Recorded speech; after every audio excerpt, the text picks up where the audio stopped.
probably, funny enough, the most relevant thing that we have is the idea of you, if you want to start with that one. Okay. Yeah, Uh, absolutely. So, Idea of You came out about a week and a half ago. It's with Anne Hathaway. It's receiving a lot of social currency and buzz, I'd say, within the past week. And a lot of women in my neighborhood that I correspond with have been recommending it and been talking about it on Facebook.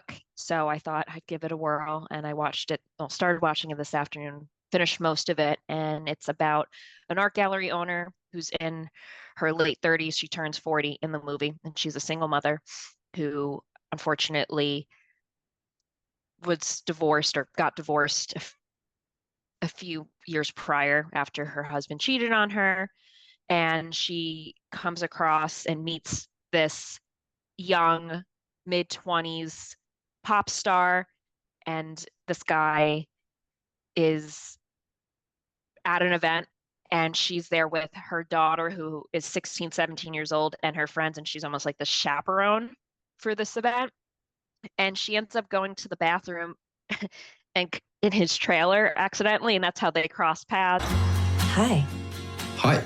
this is your trailer? Yeah, I'm in the band. We're performing on the main stage. And he is in love with her from the moment he sees her, and he dedicates a song to her at this Coachella event. And yeah, that sets him up to finding out more about her and wanting to spend more time with her. And they end up meeting up in New York weeks later after a second encounter where he comes into her gallery and wants to buy pretty much the entire gallery, every piece of art, more so just to get her attention, and she's intrigued. And from there, he ends up taking her on tour in Europe, and you get to see the ugly side of fame and what things look like. I didn't know my being happy would piss so many people off. Did I not warn you? People hate happy women.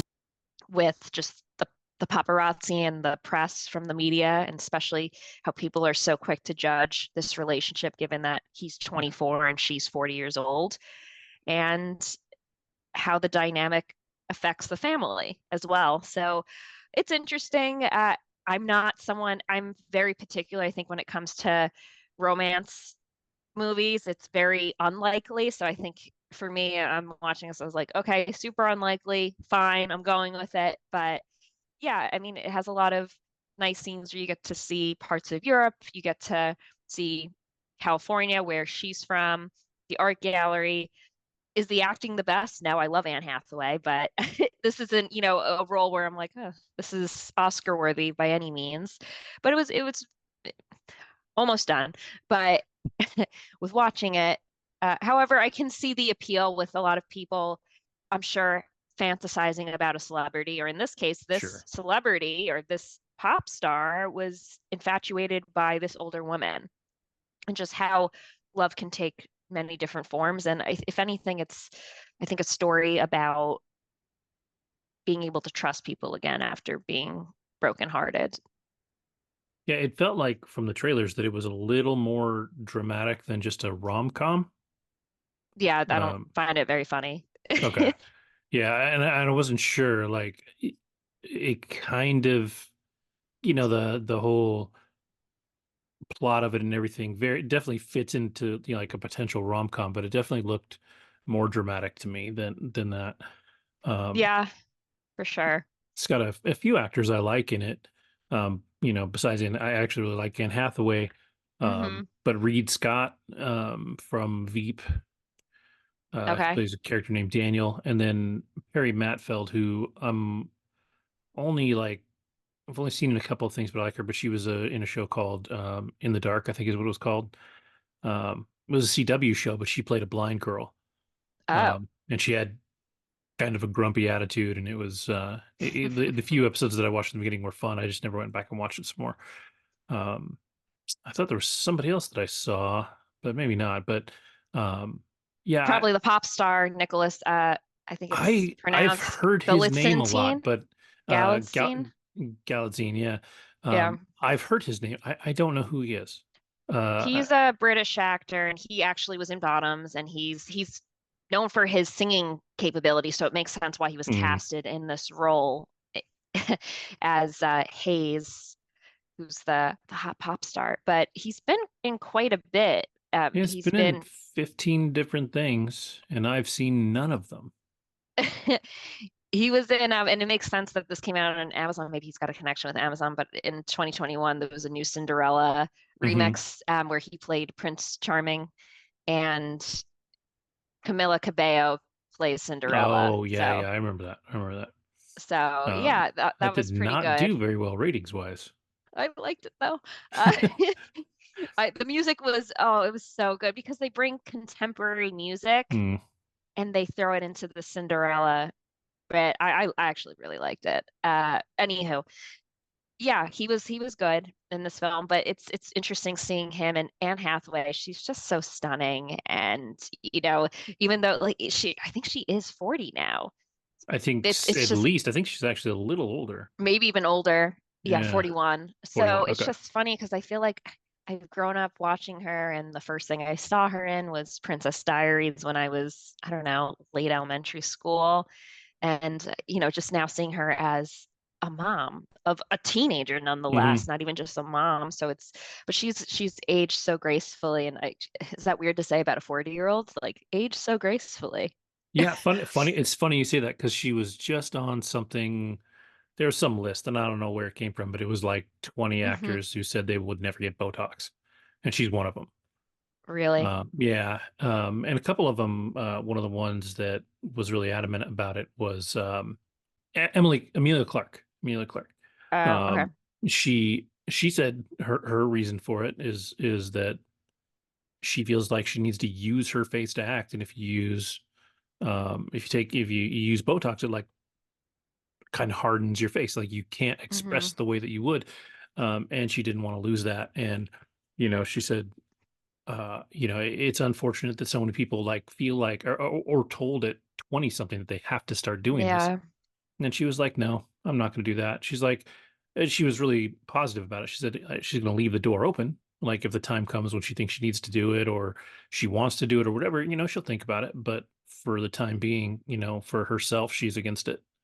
Yeah. And she's got what I consider to be reasonable reasons. But I digress a little bit. But Anne Hathaway was also on that list. Oh, nice. Yeah. Yeah. And yeah, Yeah. I mean, she's beautiful. Like she looks great.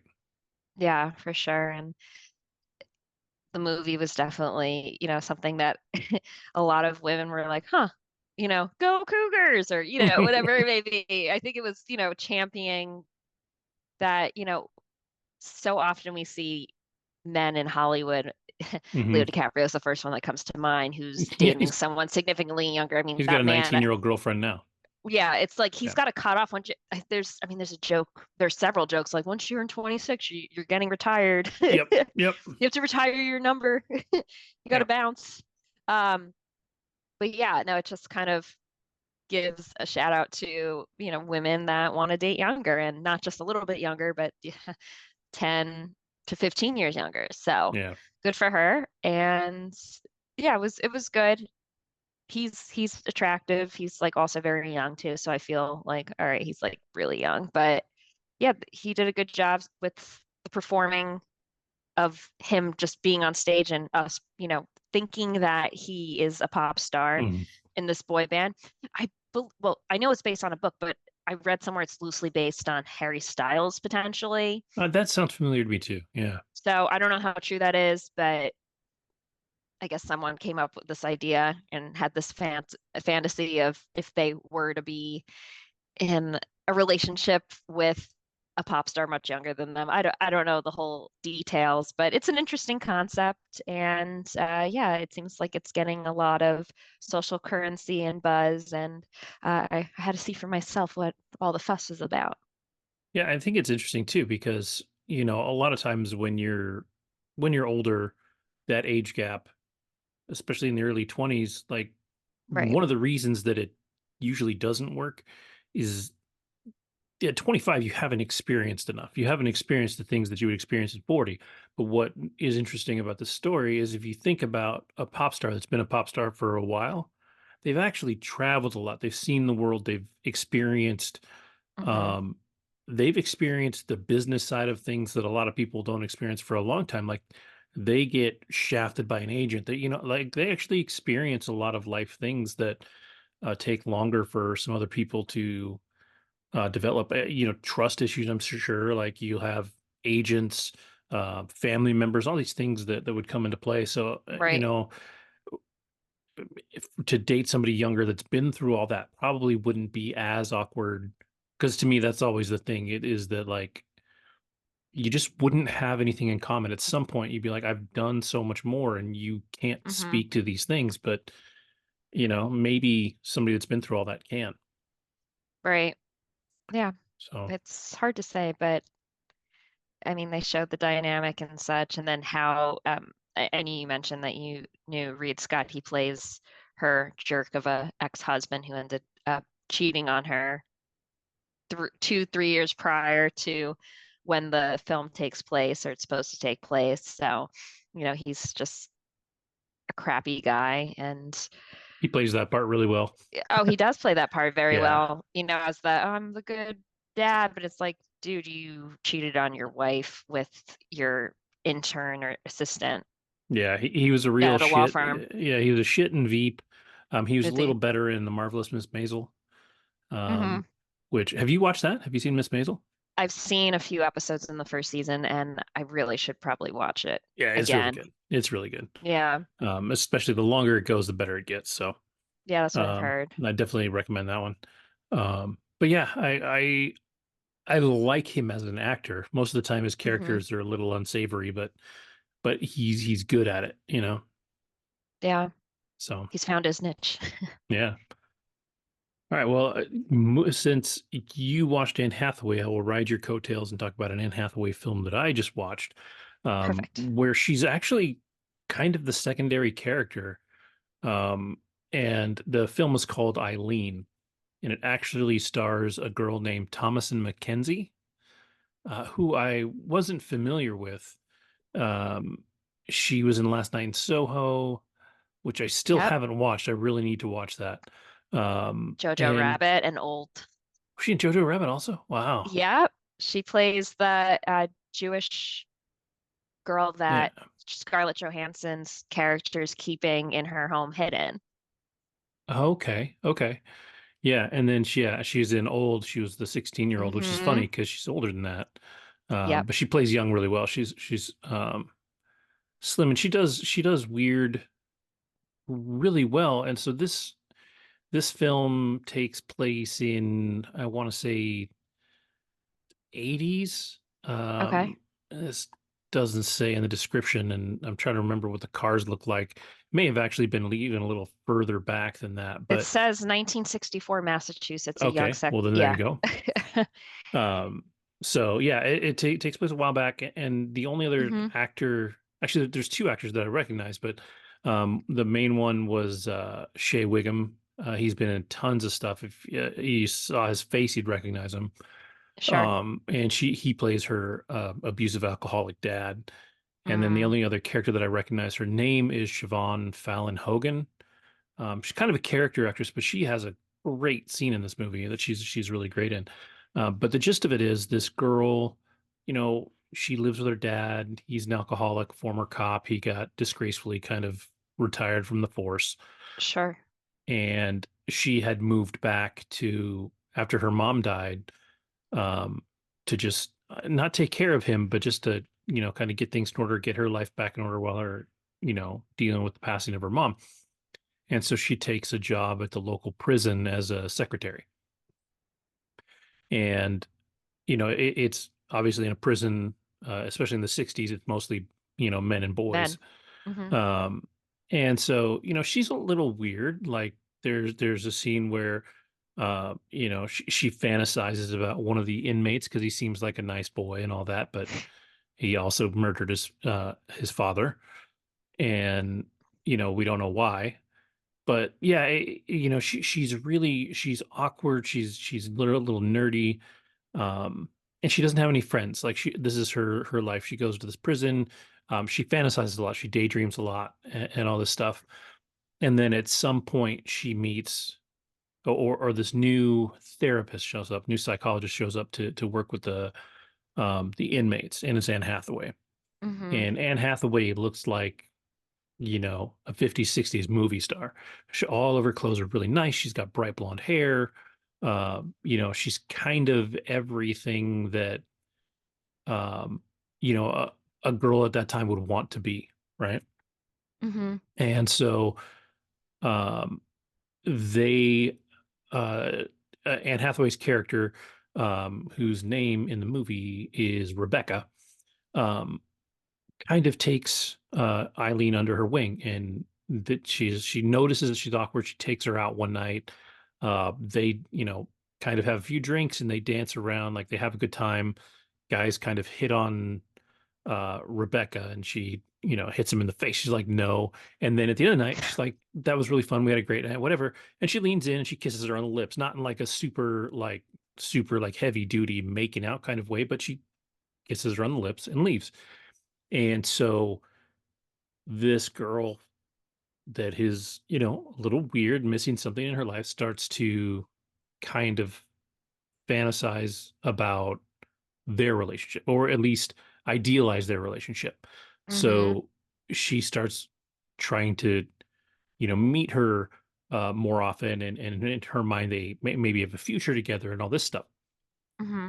And so at this point, the story kind of goes, and they meet up one night, and she says she needs Rebecca says she needs Eileen's help with something, and asks her to come to her house and gives her an address. And she goes over there, and they're drinking, having coffee or whatever. And there's kind of a semi awkward moment where Eileen basically says, something to the effect of, I really like what's happening, right? Like, Right. whatever. And then so Rebecca says, cool, Will, I have a secret I have to tell you. And you're like, okay. And she says, she said, this isn't my house. This is the house of the boy from the prison that, um, um, that Eileen kind of is curious about. Um, and that murdered his dad. And she's like, I have the mom in the basement. And Eileen's like, okay, that's too weird. She starts to like try and leave, and Anne Hathaway stops her. And she's like, look, I need your help. She's like, because we this boy's in prison for killing his father, but his father was abusing him, like sexually. And the Mm-hmm. mom knew about it, so like she could help lighten his sentence, because it was self-defense and, temporary insanity or whatever Sure. they were going to try to do. Right. And so a little early in the film, Eileen, the cops came because her dad was being a little crazy and sitting in his upstairs window with his pistol in his hand, pointing at his kids as they walk at kids that they walk by after school. So they were like, "Yeah, we have to confiscate that." And so, for whatever reason, instead of just taking it away from him, they gave it to Eileen. So she is now at this house, and she says, she basically tells Anne Hathaway, "Okay," she's like, "I can help you get this information out of this woman." And so this is Siobhan Fallon Hogan, which I'll put a picture of her up in the thing because I think people will recognize her. But Sure. another character actor, but she's like, her whole like scene is incredible, because she basically, at first she's like, I don't know anything about this. Why are you doing this? Stands her ground, and Mm-hmm. then Anne Hathaway's character is like, well, we know you did something, and she's like, no, no, no. And then Eileen kind of snaps and she pulls out the gun and puts it in her face, and Mm-hmm. she's like, just tell me what you did, blah blah blah. And she ultimately confesses everything, to the point that like she let it happen because after her husband would do whatever disgusting thing he did, he would come to bed with her and actually make her feel loved, because he was coming off of the whatever weird high that he got from, right. And so she shoots her. She doesn't kill her, but she shoots her. And then Anne Hathaway's like, "What the fuck are you doing?" Like, she's like, you know, That's our witness. yeah, Yeah. yeah. And so their next move is to stuff a bottle of pills in her mouth and kill her. Yeah, and so and then so then they're like, what are we supposed to do? And so uh, Eileen is says, well, she's like, you know what? We'll take her to my house. I'll plant the gun on my dad. He sucks anyways. They know he's violent. Like it'll Okay. and Anne Hathaway's like, okay, I'll clean up downstairs and I'll meet you there. And then so through at this is now basically the end of the movie. Mm-hmm. She sits up all night waiting for Anne Hathaway to show up, and she never does. Mm, So she drives the car into the woods and um, parks it like deep into the woods, gets out, hitchhikes on the freeway, and that's where the movie ends. And so it's like this really kind of ambiguous ending. And so when you read it, you're like, or when you watch it, you're kind of like, I don't know how I feel about this. And what I found out is that basically once that scene in the basement happens, once she pulls the gun on the mom, this was based on a book, and this is where the movie diverges from the book. And so I don't know what direction the book went, but the movie, goes the way that it did. And so I was reading up on it because I was like, that's a really weird spot to just end. Because the last thing you see, sure. she hitchhikes on a truck, and the last shot is her just kind of sitting back, and then she smiles like, like she's happy for her future or whatever. Like she's, she feels good about herself. She's escaping whatever life she left behind, right? Mm-hmm. Um, and so, I was reading up on it, and I read this thing from Anne Hathaway, and she said, it's a really interesting ending, and people didn't love it. But one thing to keep in mind is that Eileen is your stereotypical unreliable narrator. We see everything through her eyes. We even see scenes where she fantasizes about things. So there was a scene when they're talking about confiscating the gun, and she takes her dad's gun and shoots herself right in front of him, and then it cuts away. Like she just has these little weird fantasies that we see play out in the show. Mm-hmm. And so Anne Hathaway's like, does Rebecca even exist? Like, if you look at the character in this world is so perfect, right? She's Mm-hmm. tall, beautiful, blonde, makeup's always perfect, outfit's always perfect, everything. Mm-hmm. So she doesn't actually make sense there. So is, Eileen creating this character or taking the actual Rebecca and, fantasizing her in her mind, and like how much of it actually exists, because she is an unreliable narrator. Like how much of this actually happened, how much of it was an escape in her Right. mind to get away from her dad and all that. So it's a really interesting film to, I think, watch and keep that um that idea in your mind that what you're seeing may not be real, right? It may not be the truth. Mm-hmm. And you don't really get that until the end of the film, and it almost makes it worth a second watch, even though it's not super fast paced. And again, the ending isn't super uplifting. I think it's I think it's a flat 6 on IMDb. Yeah, it's a 6. Yeah. And my guess is on Rotten Tomatoes 82. 82 32. from the critics, but only a 53 from the audience. And I think I do think that comes from the ending. I think a lot of people were disappointed in the ending. I think one of the Right. like the first reviews on the page from an audience member is literally like, sometimes you just, it's really hard to stick the landing and blah blah blah. Yeah. So yeah, I liked it. I didn't love it. 50 to 60 is probably where I'd put it, you know. Um, but the Yeah. performance is really, like, the girl was really good. Thomasin McKenzie, I thought she was uh, great. Like she was awkward. She was, a little needy, a lot of broken, and Mm-hmm. just really interesting the whole way through. And I think she definitely made the movie.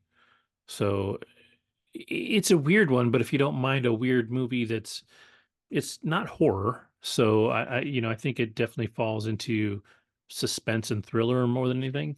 Sure. Um, and if that's your jam, and it's very, you know, female forward, I guess. I don't know the right way to say it, but it's really about these two women and what they go through. So it's definitely makes for an interesting watch, I think. Yeah. That sounds really good. Something I would enjoy watching, or just something I'd be intrigued by Yeah, yeah, based on the exactly. story. Yeah. But So yeah, interesting concept. Definitely something I would be interested in seeing.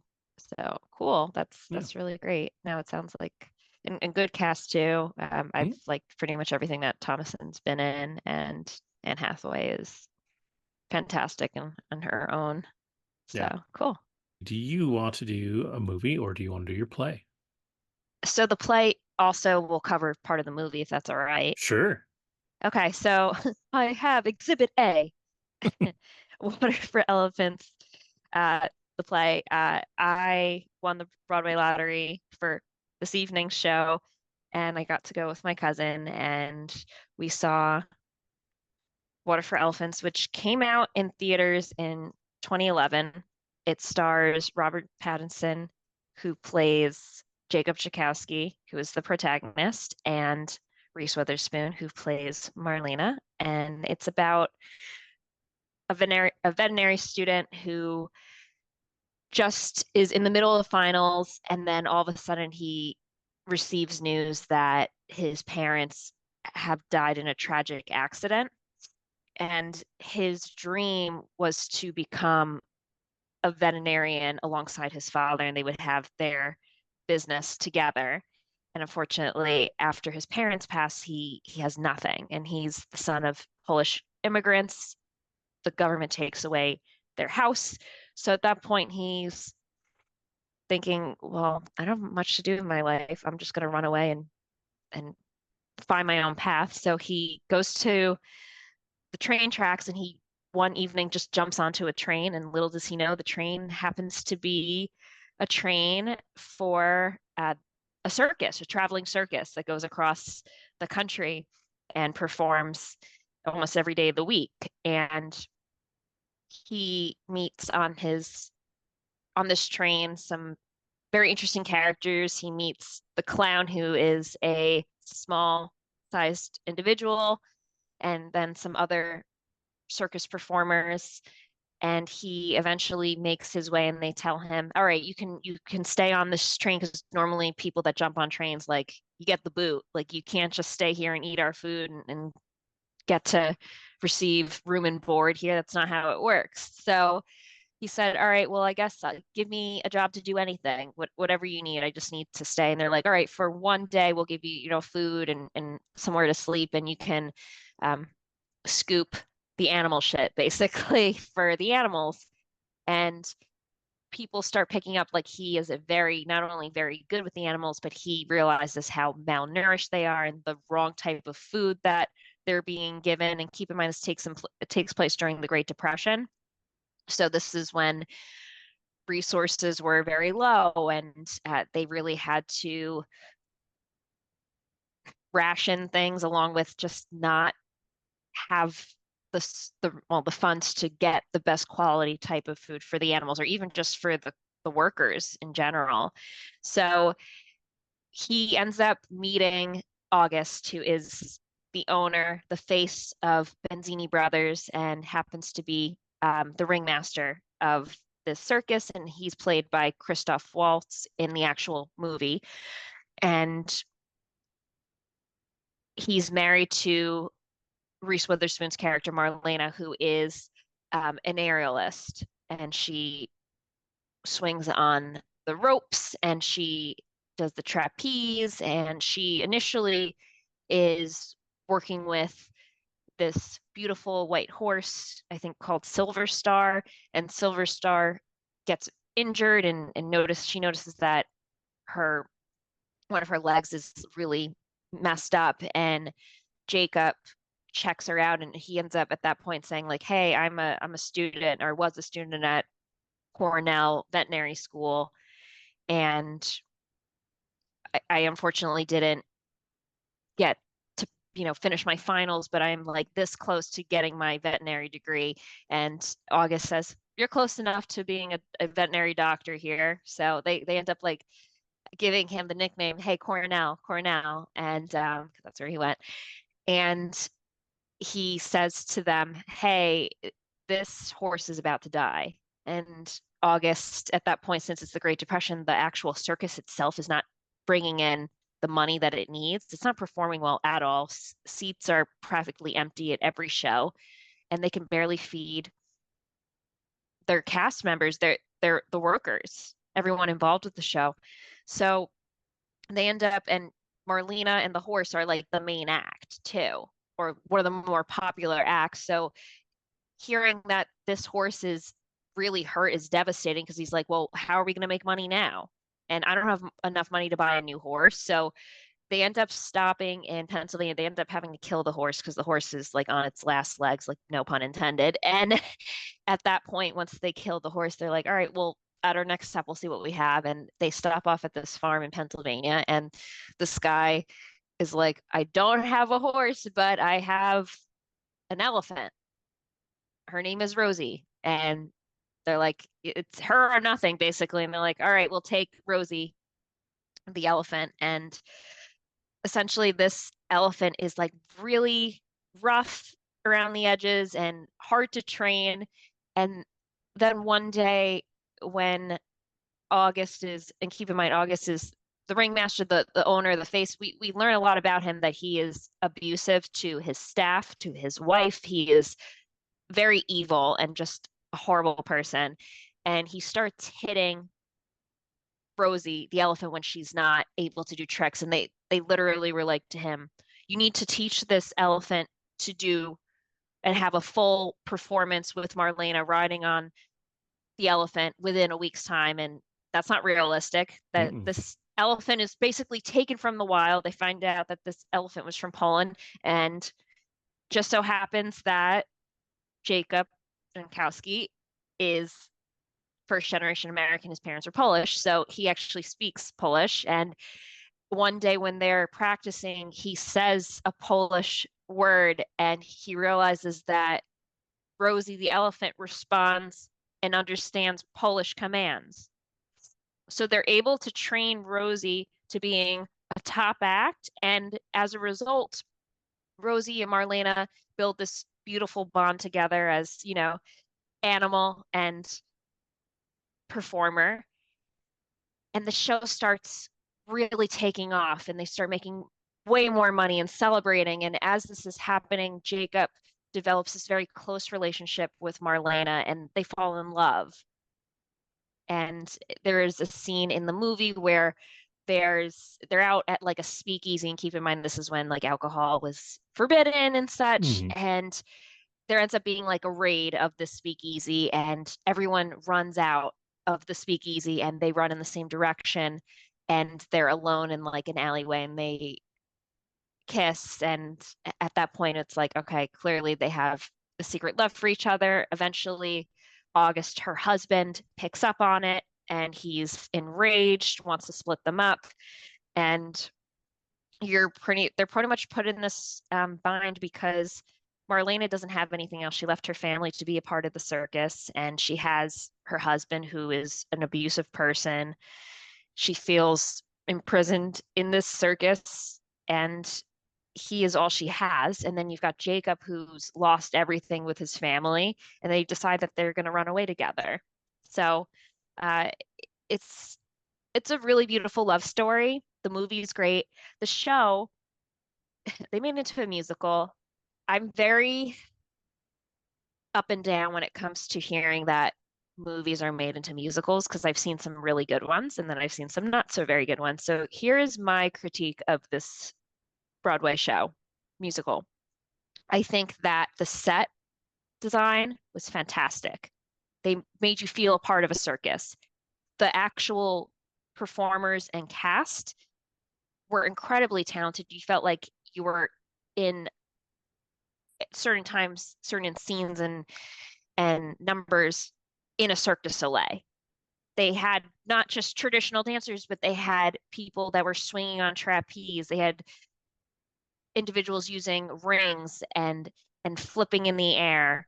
Incredible athleticism. It was great to watch. The songs and the numbers, that's where it fell short for me. It was as if they were just like, all right, let's make a song about an elephant and a woman and a man, and they fall in love. Like, it was way too, like, if you hear the lyrics, it's like, this is way too literal. wasn't great. The voices were good. The voices were good. I like how they told the story.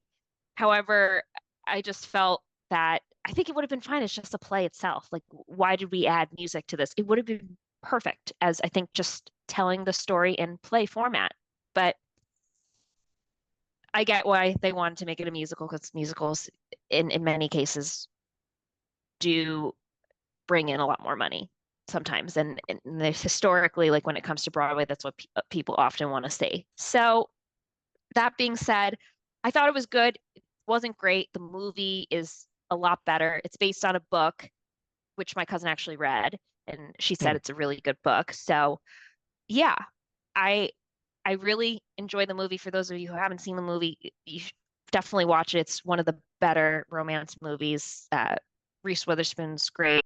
Robert Pattinson, who I've seen in more action movies, and I mean, you see him. Harry Potter's like the first thing that comes to mind, but seeing him in this romance type of role. Oh, I shouldn't say that. He's in the vampire movie with Kristen Stewart. Can't think right now. Twilight. Twilight, thank you.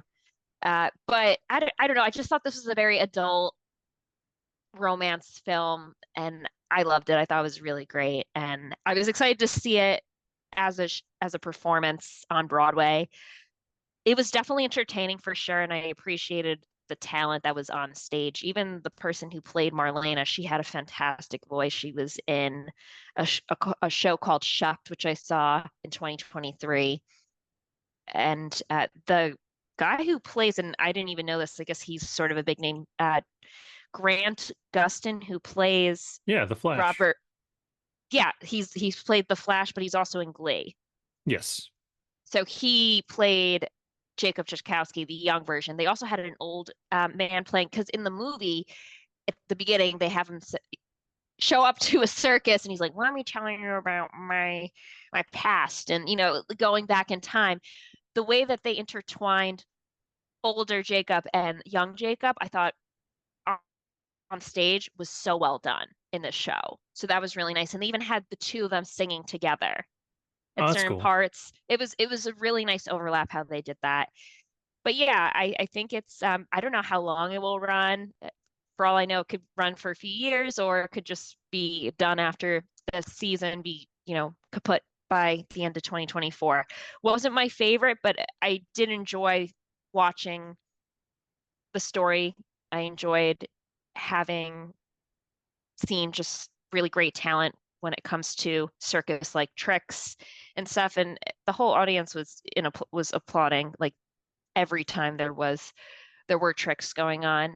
The cast itself was actually pretty decent. There were, I'd say, like 15, 20 people on stage, but if you like to see really cool set design, I would recommend to go see it for sure. Is it a newer musical? Is it like from this year? Just opened like a month ago. Okay. Tony's are next month, so they have a bunch Oh. of new releases that just Yeah. came out within the past, like most of them, they started previewing the end of March and then opened in April. Do you know who did the book for it? I have to look it up. Water for Elephants book. Sarah Gruen, Not familiar with that one. originally published in 2006. Yeah. Historical romance novel. Yeah. Because they incorporate like the Great Depression and stuff, and they bring up Ringling Brothers and other big names in the circus too. But yeah, if you're looking for a good romance movie, definitely Water for Elephants. It's special, and it really stands out and has a lot of charm to it. Good story. You'd recommend the movie over the play then? 100%. Yeah. There are some Broadway shows though where I thought they did an excellent job. The one that comes to mind is Waitress. I don't know Okay. Yeah. that was on Broadway for at least a year. The movie it was like a very low budget movie, and it has Kerry Russell. The movie is good. It's a funny movie.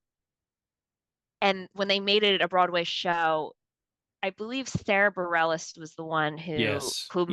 made the music and stuff, but she also played the first Jenna, who is the main character. And it's that did so well on Broadway, and the musical, the songs are catchy, it's funny, it's also a very unlikely story, but that's probably one of my favorite Broadway shows that I've seen, and certainly one that I thought they did a fantastic job in making a musical from a movie. It was so good.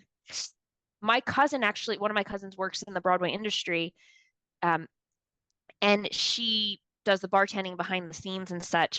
And they actually brought pies out to the audience members Hmm. because it's about Waitress is about a waitress at a diner, and they're known for their pies. And this woman ends up becoming pregnant from her husband, who she hates, and then falls in love with her OBGYN. It's hysterical, and the music's good. That's probably one of my favorite shows. But yeah, you can't they're not all winners at the end of the day. It's really Yeah. like 50-50 for me. Pretty Woman, they made into a show. I saw that in like 2018, 2019 with my mom. That was a hit too. I thought they did a fantastic job of Pretty Woman. But yeah, for me, I think this misses the mark for a musical that they did as a movie first. See the movie. The show was fine, but see the movie. All right. I think I'll just go to horror because I Ooh. watched it. Yeah, so I watched a movie that I've been wanting to watch for a long time, and I keep forgetting to look it up. And so finally, I don't know, it showed up on the front page of one of the apps, and I think it was Max this time, Okay. but it's Malignant, um, which came out in 2021, so it's not super old. But I know a lot of times it gets kind of reviewed as one of the better recent horror movies, or at least it has a couple of scenes in it that are really crazy. This one, it devolves into a body horror film, but it doesn't quite start that way. So it opens up on a girl, and well, it has an opening scene where somebody's dealing with this. It doesn't look like a person. It looks like a monster of some kind, that is obviously has some kind of psychic level of power, and it's super strong and all this. And so they the last thing they say is we have to cut out the cancer, and they manage to kill this thing. And so it jumps ahead to, you know 20 years in the future or whatever. And this girl comes home, she's pregnant, she's dating this guy, and she's had a handful of miscarriages. She's had 3 or 4 miscarriages. And you find out this guy really sucks, and he seems like he's probably abusive. So they don't they don't say it, but you at least feel like he's probably the reason that she's had some miscarriages. So they fight a little bit, and he pushes her, and she slams her head against the wall so hard that like it leaves a hole in the wall, and her head starts to bleed. And so she she lays down for a little bit. She kind of locks him out, and as he's walking around the house downstairs, he gets attacked by this monster, and it turns out to be, all you see is kind of this hooded, cloaked figure that kills him, and you never see the face. And so they come to investigate. The police show up to investigate, and they take her in for questioning or whatever, but ultimately don't keep her because the it gets billed as a break in and attack. And so the cop that does the interview and starts working on the investigation, is a younger cop. He's, an attractive guy, and our main character's sister shows up, and she's cute, and they kind of end up, with this flirty thing. I don't think there's ever a moment in the movie where it's necessarily any more than that, but there's definitely like this kind of, obviously they both, in a different movie with more time would end up, hooking up. And so, it goes over time, and all these people that were working on this, I guess, experiment or whatever it was in the beginning of the film, start getting killed off one by one by this hooded character that happens to be the same character um that killed her fiance, I guess is what he was. I don't remember if it was the husband or fiance. And so, things slowly escalate over time. Um, and it it just gets kind of more and more violent. I don't know that this is ever a truly scary horror movie. It's definitely more when you start to figure out what's going on. Like the bad guy bit of it is kind of taken away and just kind of becomes like a weird slasher film. But it is good at that. Like the action in it is really great. It's directed by James Wan, who has done a handful of horror movies, a few of the Conjuring films, um, and films in that universe. He did one of the Fast and the Furious movies. So he's been around, but his movies are generally not highly rated. He's a lot of flash and not necessarily as much substance. Um, but for me as a horror flick, and because it is one of those horror flicks that is kind of up there, I've always felt like I had to watch it, and I didn't hate it. Like I liked it.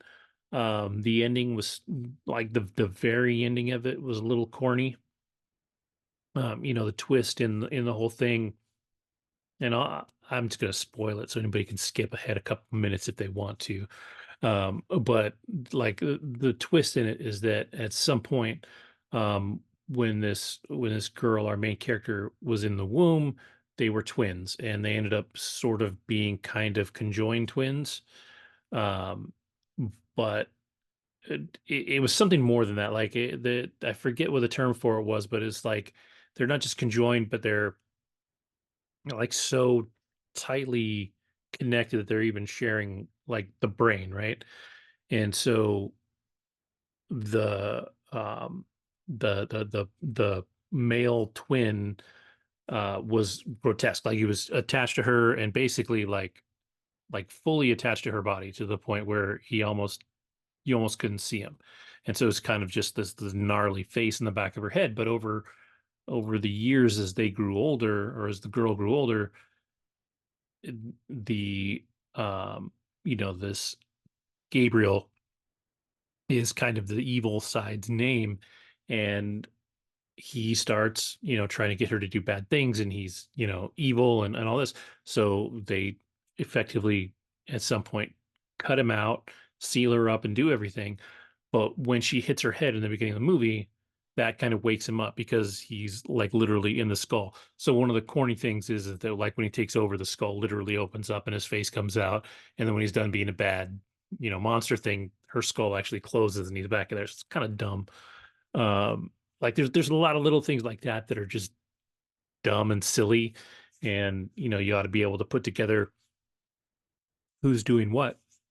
But it's yeah, as the movie goes on, you find out that yeah, he's becoming more powerful, and not only that, her miscarriages were never caused by the boyfriend. It's because this thing inside of her was trying to fight its way back out, and it was using the fetuses for like basically feeding on them to become more powerful again.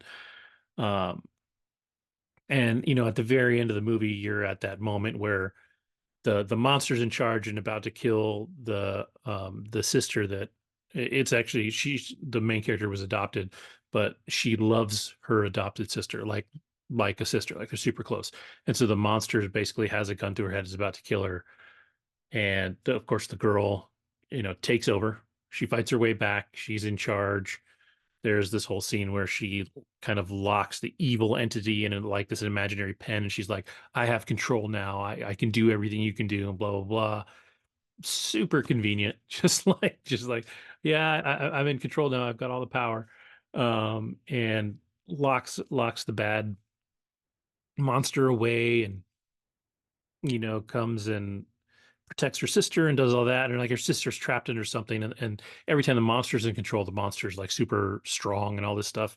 And she's like, well, if he could do it, I could do it. And she like lifts this medical bed off her sister. It's like super corny, and it just kind of ends. And it leaves some of the important things out. Like, number one, this girl, when they locked her in her prison, this is like one of the scenes that this movie is famous for, is the girl gets locked in a prison cell because they're still like, she's a suspect now because something happened, but they don't understand what she is. She's locked in a prison cell with like 15, you know, crappy women. Like, they're all like streetwalkers. They're all, just shitty people. Like, they're mean to her and all that. And so they beat her up a little, which unleashes the monster, right? And the monster kills everybody in the cell.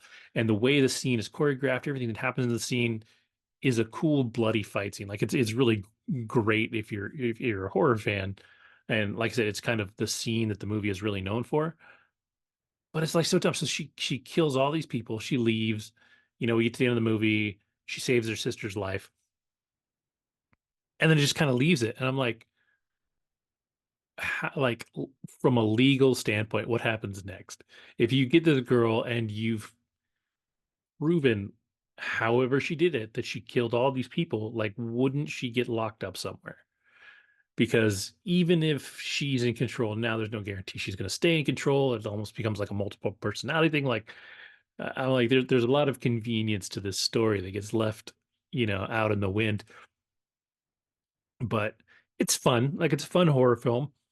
And it just, yeah, it's just fun. It's not realistic. It's really kind of dumb and corny. The critic score for it was actually higher than I expected. It's a 77% from the critics, but only a 52% from the audience, which is weird because I've always seen, like, from horror fans, that it's a horror film you should see. So I would expect the audience score to be higher, but it's not. But yeah, I don't know that I would necessarily recommend it as a true horror film because it's not ever scary.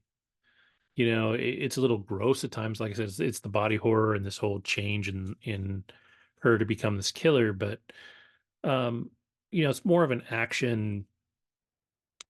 I mean, I guess you can still say horror, but more of an action film than anything.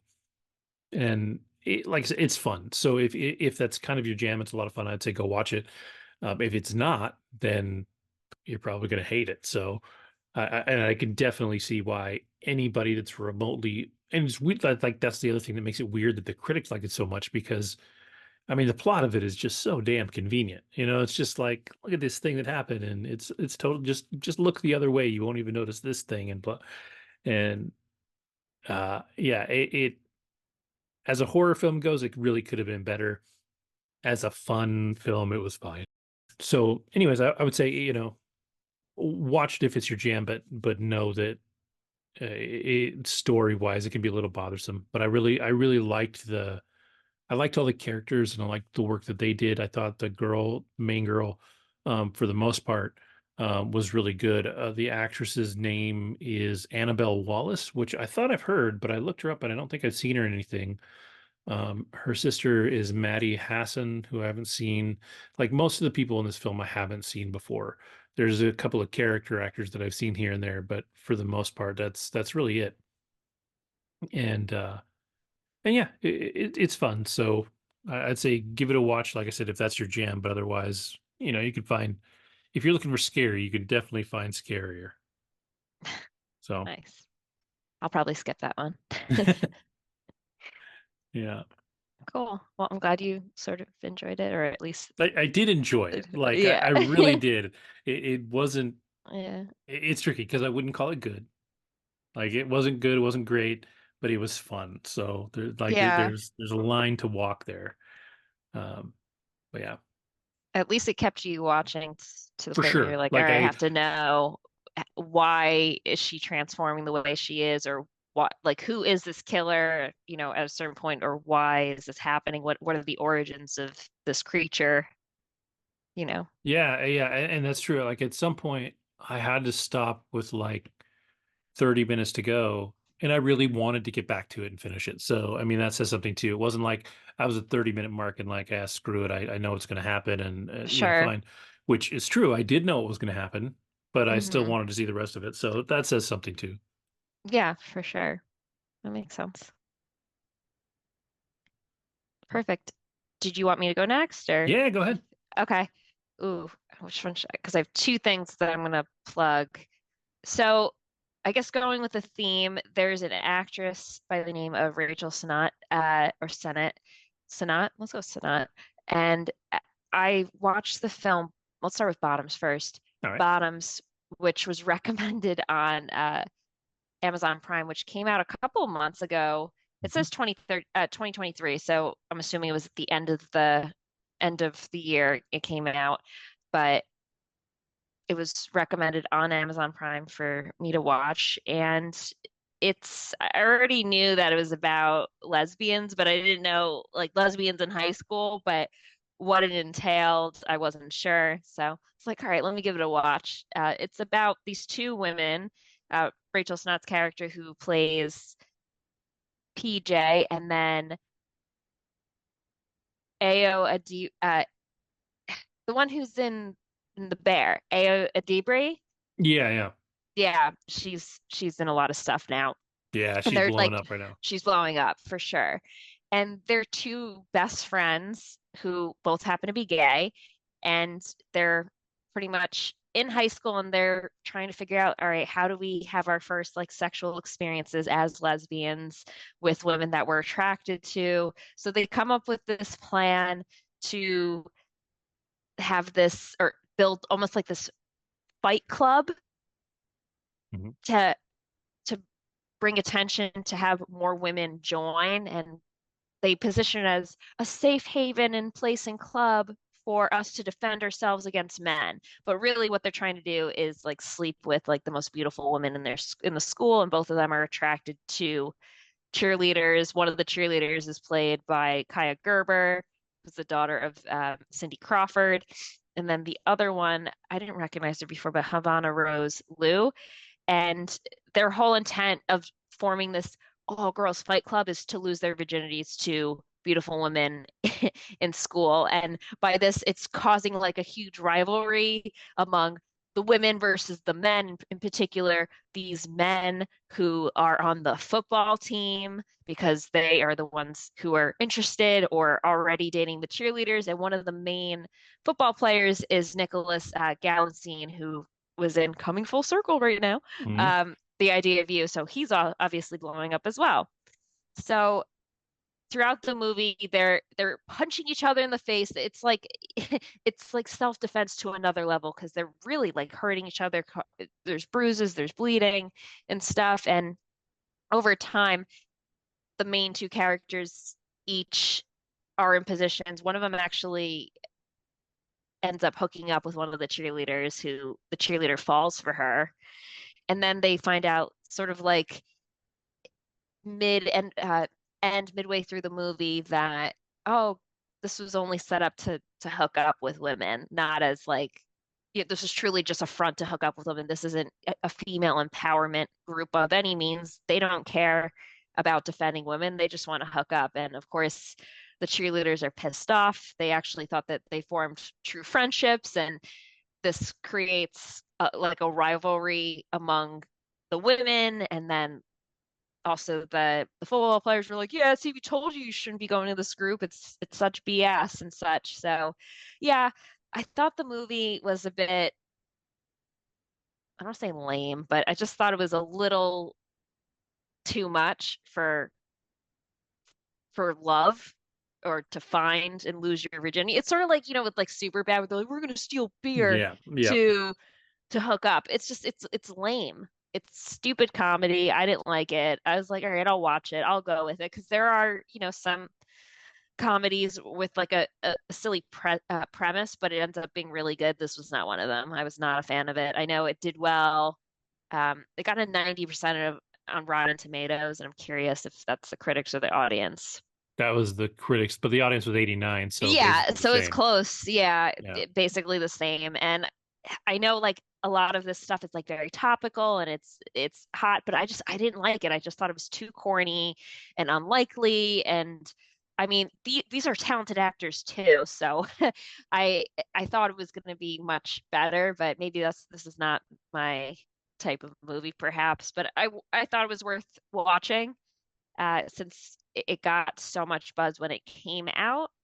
So, yeah, I don't want to say don't watch it because I feel like there are certain types of people who would enjoy this movie or would find it comical, but I just thought it was super unlikely and silly too, especially thinking that, all right, if you want to fall in love with women, you're going to make a fight club. I just thought it was silly and unrealistic and yeah, but Yeah, not my favorite. it's funny because number one, the gym coach dude that kind of starts the Yeah, club yeah, with him yeah. is Marshawn Lynch. He's a former football player. That's Um, funny. and It makes he's a sense now. funny guy. So like Yeah. from the clips I saw, he looked really funny in that. And then the other thing that is funny is that it ties back to Miller's girl from last week. One of the girls' moms played by Mr. Miller's wife. Um, Oh yeah, yeah, Dagmara. yeah, That's her Dagmara name, right? Domincheck. Mara. Yeah. Yeah, she plays one of the girls' moms who ends up Hmm. having a relationship with a football player. So it's funny, but it's also like, okay, gross, but so yeah, it was a little too much personally to the point where like I was like, all right, let's just watch this end already. And then everyone's fine again at the end, happy go Yeah, lucky, like of we're course. Yeah. okay, we've moved past it. It was super predictable, but it was recommended to me from Amazon Prime. So I was like, okay, you got me, I'll watch you. So and this will take me into the other film with Rachel Sennott that I saw back in 2020, called Shiva Baby, which I very much so enjoyed.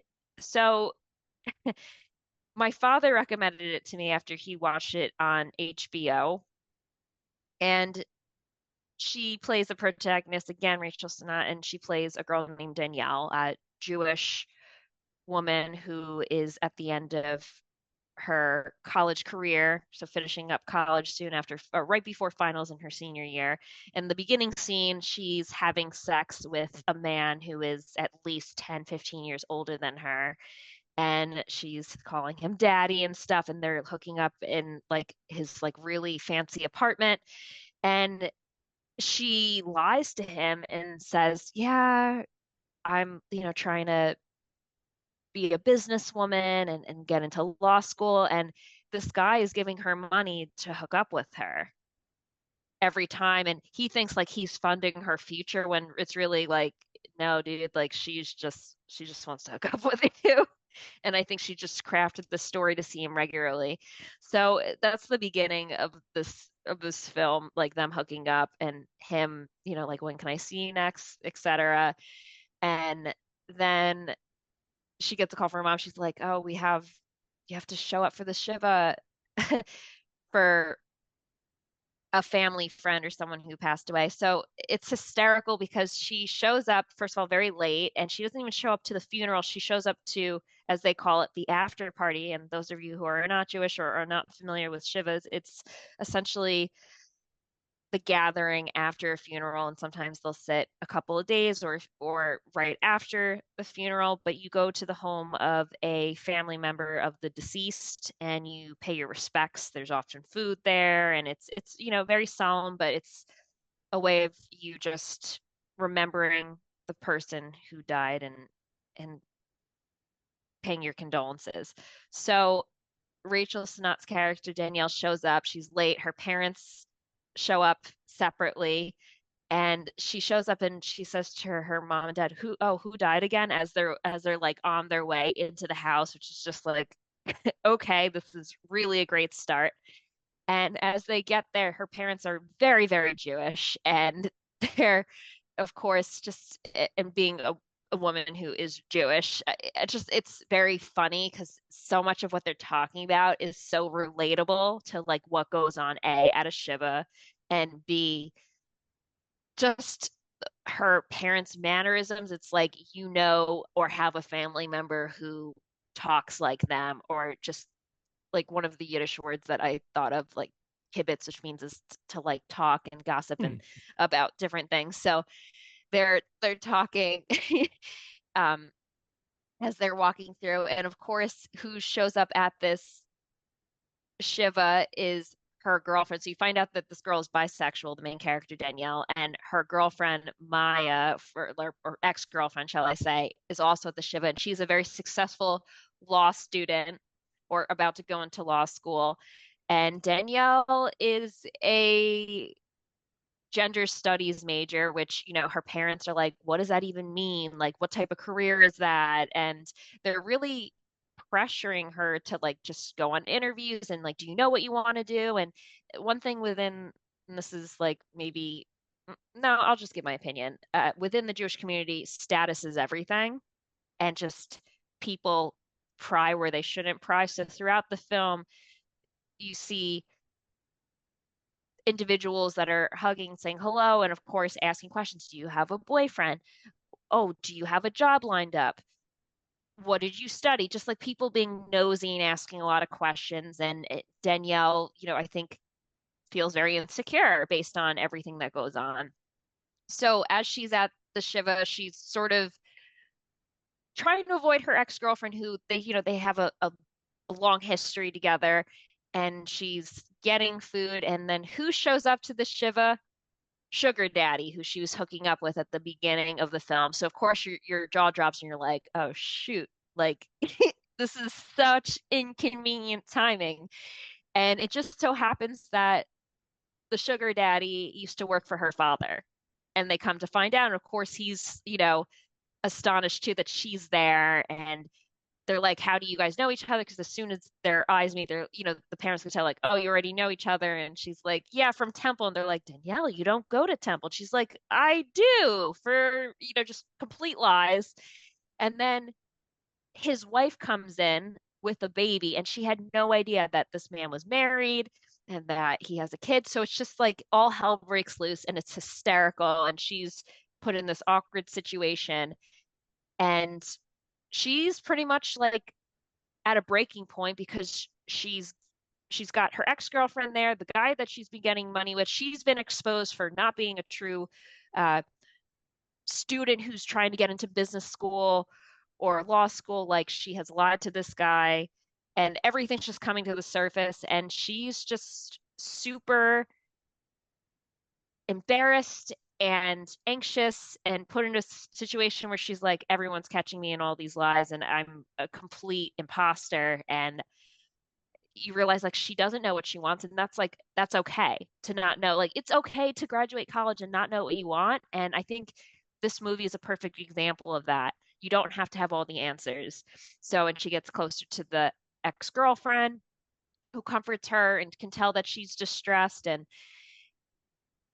it's funny at times, but it's also very heartfelt too. And I think it's also very relatable for people who maybe not everyone is on that path or seen in such a light as successful, and what is really success at the end of the day. But we can go, we don't need to go down that rabbit hole. But you really feel for this girl Danielle, and in many cases you can't help but laugh because it's just too many things happening in one film, which is not even that long of a movie. It's no more than like an hour and a half, but it's just everything rises to the surface and it's hysterical. And throughout this whole time, she doesn't even like know who died, and people are asking her all these questions. So, highly recommend that movie.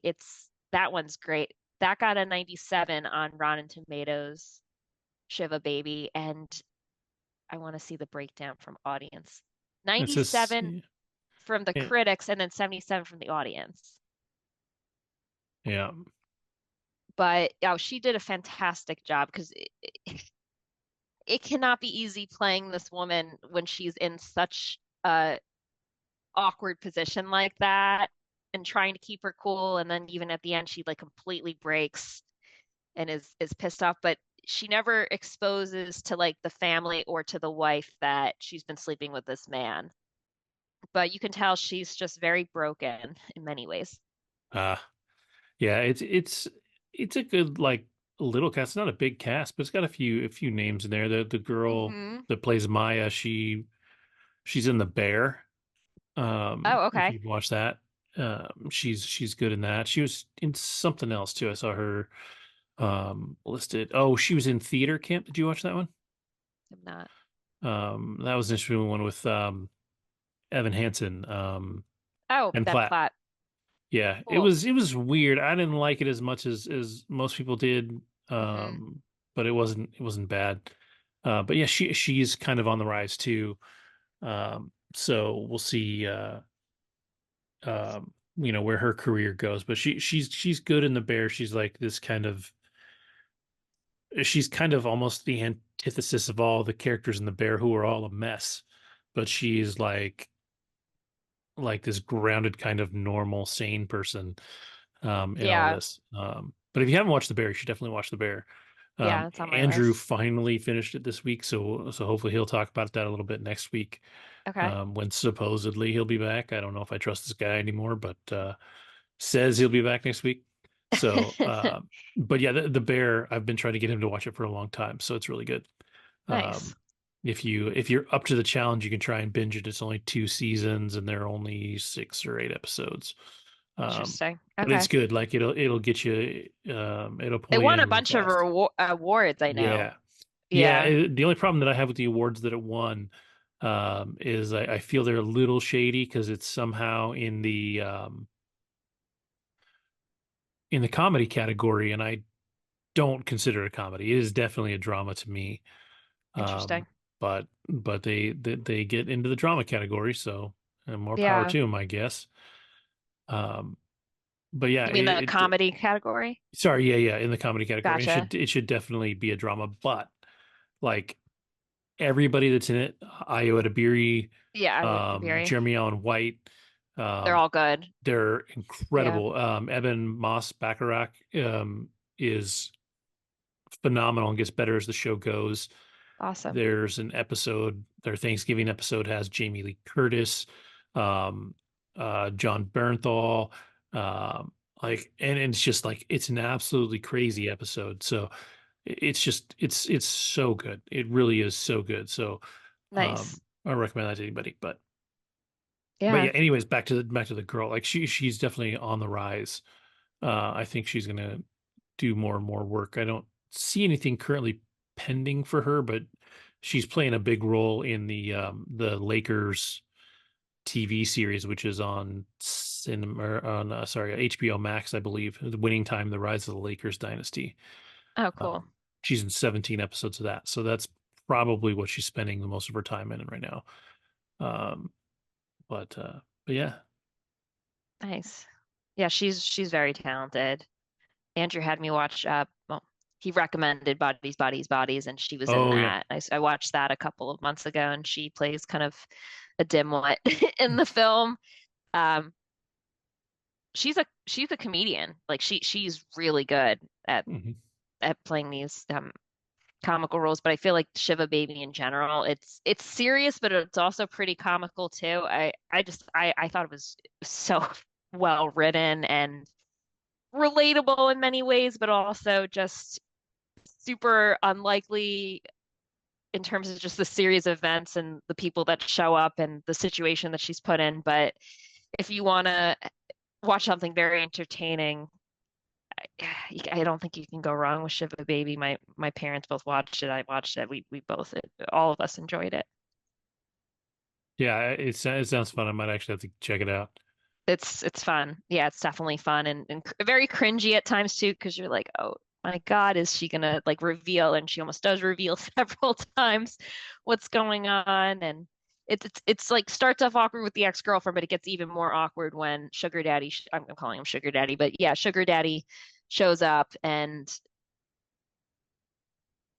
his wife, of course, is gorgeous too. So and she's like, what the heck is happening? So go see it. Watch it. It's on I rented it off Prime, but I think I initially saw it on HBO. It is currently on Hulu and Max, so you Oh, can just perfect. watch it. Yeah, Nice. so anybody that wants to watch it can find it there. All right. Well, I will close things out with a 2 week marathon that I did of Good Omens, which is on Amazon Prime. It came out in 2019. It's based on a Neil Gaiman book, um, and it stars David Tennant and Michael Sheen. And before I even start, Michael Sheen is a cool dude. He's decided that he has made enough money acting, that every money, all the money that he makes now will go to charity. So no matter what he gets signed for, whatever contract he gets, he is not keeping that money because he feels like he's good. Um, and so of course he plays the angel in the show. And the idea is that he plays this angel, Aziraphale, and then David Tennant plays Crowley, who's a demon. But through the centuries, beginning even before the creation of the universe, actually, they've kind of met each other and known each other, and they form this relationship. And like Crowley is the snake in the Garden of Eden, and they bump into each other after that, and so over time they basically become friends that kind of decide that to do their jobs, it helps them to have somebody on the other side, as they go through the centuries. Um, and so the first season brings us up to not, at least in the beginning, not quite modern times. Crowley is delivering the Antichrist is his job. And I should say this is a comedy. Like it is definitely a comedy. It's silly and fun. And so his job is to deliver the Antichrist. And so he's going to deliver it. At that same time, somebody else randomly has a baby, and there's this whole switch up. So the family that's supposed to get the Antichrist, which is supposed to be a politician, which is kind of a dig, I think, at the Omen 2 or Omen 3, where Damien ends up with a family of politicians. Um, but it gets switched up. And so the Antichrist goes with this little podunk family from nowhere in England. And so the entire first season is just these two trying to stop Armageddon, trying to stop the war between the angels and the demons, because they've found out that they really kind of like living their life on Earth. Aziraphale is a bookstore owner, and he loves people and books and food and all that. Crowley just kind of likes being, generally bad but not evil on Earth. And so, like I said, they have their relationship or whatever. Uh, but they also kind of recognize that if Armageddon happens, all of humanity gets wiped out, and they like humanity, but humanity would be destroyed, the universe would be destroyed, and have to start over. Um, and plus, they would go to war. One side has to win, between heaven and hell, and it would just be bad for them and what they kind of want out of their lives. And so the whole first season is that story of them stopping Armageddon. You have the four horsemen of the apocalypse show up, all this stuff. At one point, the devil himself shows up, and it's a lot of fun. And so when the first season ends, they thwart the apocalypse because we have a second season. The second season, the story is a little more open ended. Right now, it's they're trying to figure out what comes next after the schedule. Like they're like, it was part of God's plan, the Armageddon is scheduled, it's supposed to happen, and they're like, yeah, well, it didn't happen, so what do we do now? And I should say too that God only appears in the first season as a voiceover, but is voiced by Frances McDormand, who is awesome. And She's so great. yeah, so the second season is kind of, while they're trying to figure out what's going on and trying to go through this stuff, John Hamm plays the angel Gabriel in the first season. In the second season, he shows up at Aziraphale's door with no memory at all. And he's effectively thinks he's a person. So they have to protect Gabriel because everybody is looking for Gabriel. Heaven's looking for him, hell's looking for him. They're trying to figure out what's going on. And all the while, heaven and hell are trying to work on reigniting this war that they think they want to have so badly, right? Like they need their Armageddon. But what it's really about is the relationship between these two characters and what their relationship actually means. And so for most of the season, they're focused on these two humans, these two women, that obviously have some chemistry together. One girl really likes the other girl, and they know it. The other girl, her relationship is coming to an end, and she's not quite sure what she wants or whatever. And so they kind of start trying to push these two together, and it's all their antics to bring them together. And then here at the end of the season, it comes together, and they finally kind of acknowledge that they are probably in love with each other too. But yeah, but but it ends in a really strange spot that I don't want to ruin, because it really sets up season 3, which will be the final season. But from what I read, I don't even think the third season will start filming until January of next year. Mm. It doesn't seem like it's a particularly huge budget show. I think it's just getting the people together that they want to get together is a little Mhm. inconvenient. But I will say that I really hope they get John Hamm back in some way for the third season, because I found him, like, he's kind of cold but funny in the first season. And he's only in a little bit, but he's in most of the second season, and he's hilarious. Like, he's so Nice. funny because, usually when you think of John Hamm, you think of Mad Men, right? And in Mad Men, he was Yep. very, very like cold and stuffy, and he was all about the job, and he was all about money and all that. But he is hilarious in this. Like, he is so funny. Um, He's a and funny guy. Like if you hear him he interviewed, he yeah. plays like kind of even just from last week with Baby Driver. Like Hmm. he's Hmm. got a he's got depth, this guy, and so many layers that he can play. So talented. He really does. The more things I see him in, the more I like him. Like, he's really great. I've always been a big David Tennant fan. I thanks. And Michael Him. Sheen, I've always liked. I haven't seen him in as much, but I've always liked Michael Sheen and everything he's in. But their, like, first season, it really feels like they're Hmm. friends and maybe more, but it's more focused on the friends, and their chemistry together, even just as friends, is incredible. Like, they play off each other so well. You feel like maybe in real life these two actors are best friends. Like, they just have it. And it Hmm. really works. And it's just a fun show. It's short. Each season is, I think, 6 episodes. So it goes really fast. They are about an hour long. Hmm. It was made for Amazon out of the gates, so um, there's no real censorship. They kind of do whatever they want. If you really like John Hamm and you want to see his butt, you can see it in episode 1 of season 2. He is a handsome, fit man. But it's not big on like nudity or anything like that. But as far as language and even content, just like the idea of the content, that they're free to kind of do whatever they want. Um, and in a lot of ways, it's a show that you could see upsetting a certain set, right? Like, Hmm. angels and demons getting along, like, I could see people getting, a little testy about it, but overall, like, it does great on Rotten Tomatoes. It's an 85% from the critics, 94% from the audience. So the Hmm. people that watch it and really like it. IMDb, I want to say, was an 8 point something. Just a flat 8.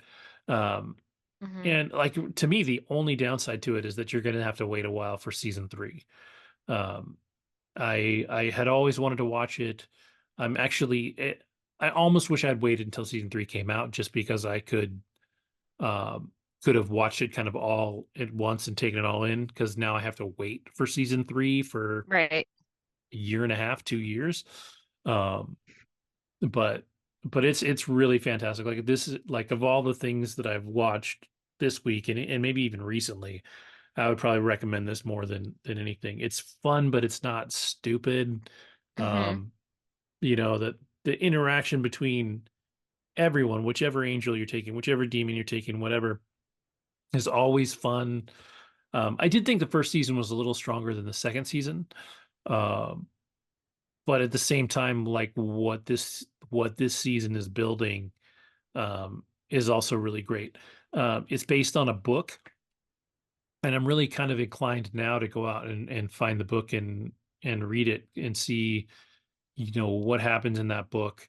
And then also, um, he's working on a sequel. I don't think it's out yet. Um, but I just saw too, this is 1 3 primetime, or sorry, 7 primetime. No, nominated for 3 Primetime Emmys. So I'm not sure Cool. which ones it won, but it's it's done well in that regard too. So it to me it's just great. Like I really would recommend it to anybody. It's been a lot of fun to watch, and like I said, I'm a little heartbroken that I don't get to watch season 3 or that I have to wait so long for season 3. But Hmm. when it drops, I'll definitely watch it. Looks like as far as Emmy goes, it was outstanding costumes, music composition, and original main title theme. So nothing for the actors, but I think they at least deserve a nod somewhere at some point. I hope. Maybe when the third Definitely. season come out, it won't be up against anything like this, a juggernaut, and get a Hmm. little more recognition because they really are great. Um, but yeah, I would tell anybody to go watch it pretty much right away, unless you're like hardcore Catholic and can't get behind angels and demons getting together. Yeah. But otherwise, it's good. It's a lot of fun. Nice. So, all right, well, that's all I've got.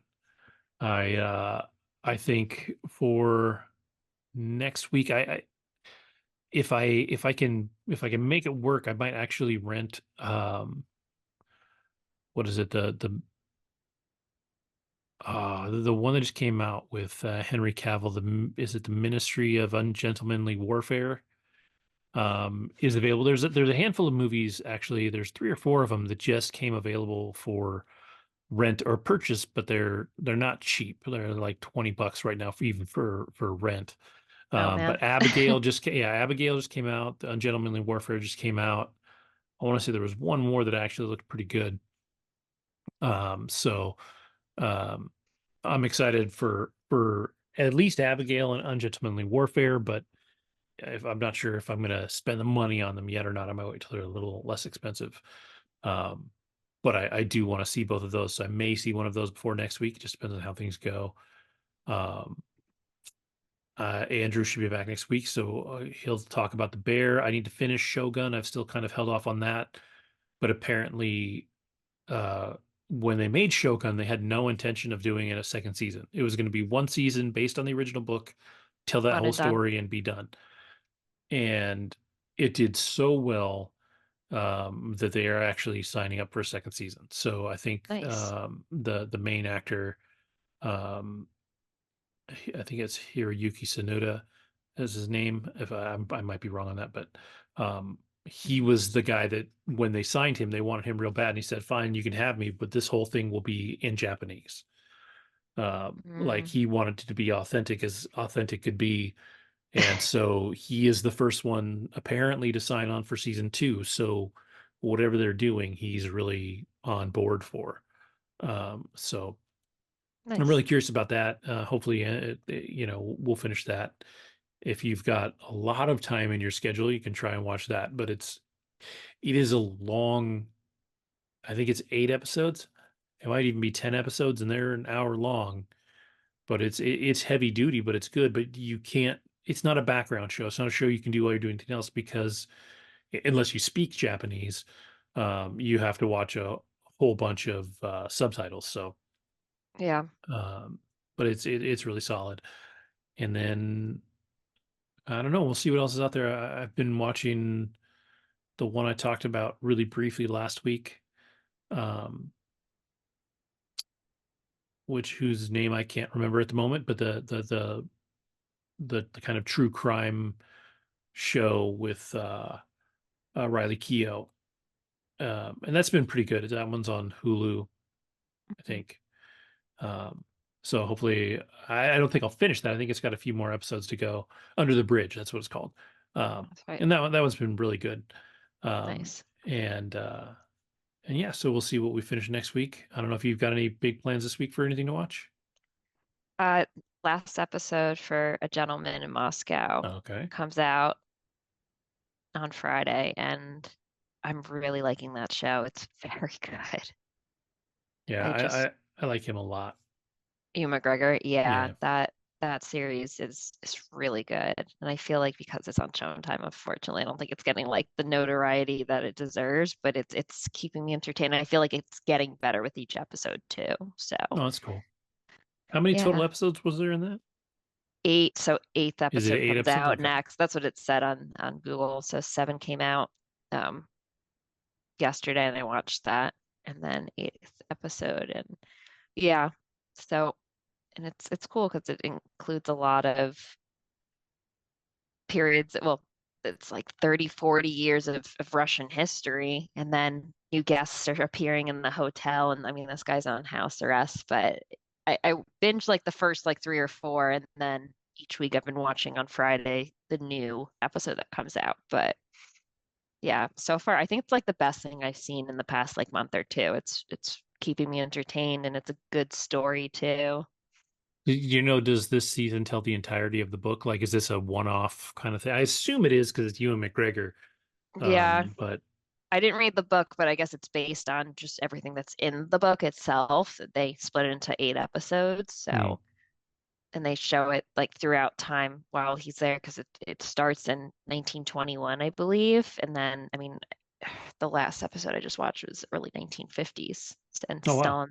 Stalin is dead. So it's like life after Stalin. All right. Yeah. Yeah, I think I do need to watch it. It looks really good. It's so Um, good. I'm really enjoying it. I mean, it's not action by any means, but it's like a good drama, but it's very heartfelt too.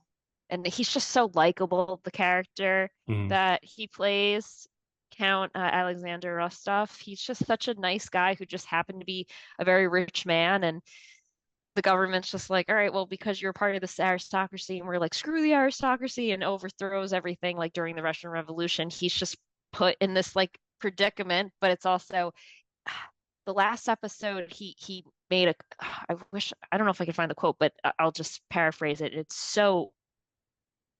really spoke to me. And he talks about just all the freedom he had pre, we'll call it house arrest at the hotel, and how like everything was so convenient for him. But the things that really matter and have been the most poignant for him were the things that were inconvenient, as in him really reflecting on his life and learning a lot just by being in that hotel and all the people he encounters. And then he ends up taking the young girl who you meet in the first like 2, 3 episodes, who is a young girl who ends up growing up. She comes back and she's a full grown adult. Her daughter ends up coming to the hotel with her, and she gives her daughter over to Alexander Rostov because she has to flee to Siberia to try to save her husband at that point. And she trusts nobody but Alexander to take care of her daughter. So he becomes pretty much the parental guardian of this young girl who's around the same age as how Anna, the character Anna, was when she first met Alexander. So you see him, as a parent, and also just fall in love with the actress in the hotel. And as he said, it's the things that are inconvenient that he's enjoyed the most in life. And I that just was so beautifully said. Yeah, that's cool. And it seems like a drama, but not a heavy drama, right? No, Like it's no. yeah. Well, not for him. I mean, there are certain scenes and stuff, and I don't want to give it away because I really want to watch it. But it's good. It's really good. And I think the first episode was like a bit slow for me, but once I got to episode 2, 3, and then once the daughter of the original girl Anna comes in and he has to take care of her, that's what I'm like, okay, this is, a meaningful story that was written.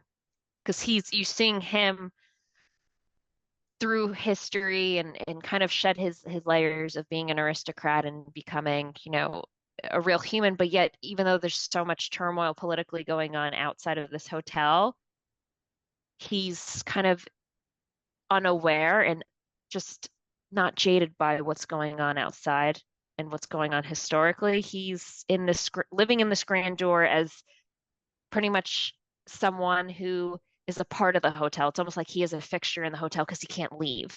Hmm.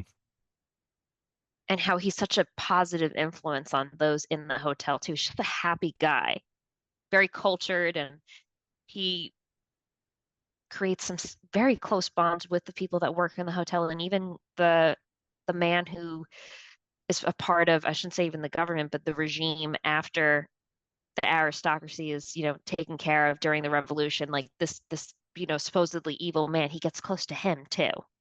And it's just it's very interesting and well done. And I hope he gets nominated for an Emmy, Ewan McGregor, because he playing him and he's just such a great character. It's so likable, this character, Alexander Rostov, and just how he views life and just how he changes throughout we're only on episode 7, but he's just such a loving man, and he loves this young girl who was given to him like his own daughter. Yeah, I have a feeling just from what I've read that he'll be up for something. I mean, you've got the Emmys and the Golden Globes, and I feel like The fall. it feels like he's going to be in the running for that. So Yeah, and I never heard of the book before. Someone I know in my neighborhood, she read the book. She said she wasn't crazy about the book, and I was like, I didn't read the book, but this show is so good, and it's a good story. I like anything that's like historical based. He's not a real I don't believe he was a real person, but just I'm enjoying it. It's very good. good. Yeah, I'll have to check it out. I'll have to get it going because Yeah, it does sound really good. yeah, So, and like you said, his love interest is his wife, which I didn't even realize mhm. until like Yeah. a few weeks ago. I was like, wow, that's his. I guess he got divorced, but this is his second wife. Yes. But So they've been together for a while now. yeah, Um, yeah, and they have a really nice dynamic on the camera as well. That's good. That's really good. Yeah, for sure. So cool. All right. Well, with that, then I will say thank you to everybody for watching. Thank you for listening. And Andrew promised he'll be back next week, so there might be 3 of us next week. Again, I don't really trust the guy right now, but he should be back. So we'll have that going, and we'll see you next week.